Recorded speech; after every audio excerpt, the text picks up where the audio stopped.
কথা যদি হয়েছে একরকম, কথাটাকে ঘুরিয়ে বানিয়েছে আর একরকম। যা anyway, it's a part of life.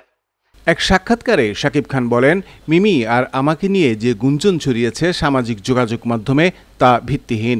এরকম গুঞ্জন শ্রাবন্তীকে নিয়েও একবার হয়েছিল। সবাইকে এসব গুঞ্জন এড়িয়ে চলতে বলেন শাকিব খান।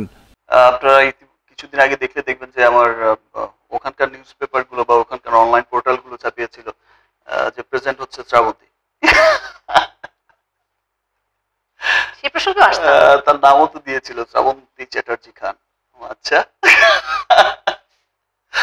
আমরা অপু বিশ্বাস ও বুবলির নানান ইস্যু নিয়ে জানতে চাই। যে কোনো অনুষ্ঠানে তারা আপনাকে নিয়ে নানান রকম কথা বলেন। আপনার প্রশংসায় তারা সর্বদাই পঞ্চমুখ থাকেন। এসব কথার জবাবে শাকিব খান বলেন, আমি জানি তারা আমাকে খুব ভালোবাসে। তারা যে তাদের ভালোবাসাটা যে দেখিয়েছে আমার প্রতি, স্টিল দেখাচ্ছে যে এত উপচে পড়া ভালোবাসা, আমি আসলে তাদের কাছে অনেক কৃতজ্ঞ। তাদের জন্যই আমি শাকিব খান, তারাই আমাকে টিকিয়ে রেখেছেন, তারাই আমাকে ভালোবেসে যাচ্ছে।